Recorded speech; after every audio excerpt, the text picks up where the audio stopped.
कहते हैं ना कि जो नहीं होता है वही करने में नेपाल क्रिकेट को मजा आता है।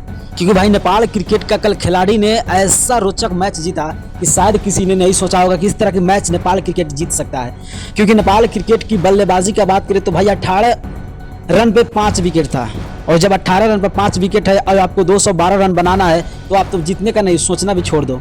मगर नेपाल के बल्लेबाजों ने कर दिखाया और नेपाल के मिडिल ऑर्डर बैट्समैन ने एक कर दिखाया और सबको बता दिया कि भाई हम लोग वो बैट्समैन है जो कुछ भी कर सकते हैं। भाई गुलशन झा और आशिक सेफ की भाई तारीफ करना बनता है, क्योंकि एक तरफ आशिक सेफ चट्टान की तरह खड़े थे और दूसरी तरफ गुलशन झा बल्लेबाजी से अपना रन का बारिश कर रहे थे।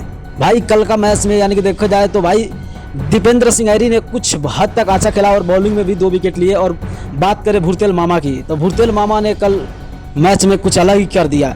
भले बॉलिंग में तो भाई बॉलिंग बहुत ज़बरदस्त फेंके, मगर बैटिंग में डक आउट होकर उनका परफॉर्म फिर खराब कर लिए। और ये बात नहीं है कि भाई जब भुरतेल मामा अपना परफॉर्म खराब करते हैं तो भाई वापस लेने का हुनर भी रखते हैं, तो भुरतेल मामा का कुछ दिनों का है वापस भी आ सकता है। मगर कल का मैच में भाई 212 रन बनाना था और 18 रन पर 5 विकेट था। मगर जब बल्लेबाजी उतरे दीपेंद्र सिंह ऐरी और गुलशन झा भाई गजब की बल्लेबाजी किया और मिडिल ऑर्डर ने बता दिया कि हम मिडिल ऑर्डर बैट्समैन भी मैच को जिता सकते हैं। और सच में नेपाल का बल्लेबाजी देख कर मेरा भी मन खुश हो गया। और आप लोग क्या सोचते हैं नेपाल का बल्लेबाजी के बारे में, आप लोग कमेंट में अपना कमेंट कर दीजिएगा। अगर नए होंगे तो चैनल को सब्सक्राइब करते हुए वीडियो को शेयर करके पेज को फॉलो कर दीजिएगा। ओके बाय, मिलता हूँ नेक्स्ट वीडियो पे। जय नेपाल, जय नेपाली।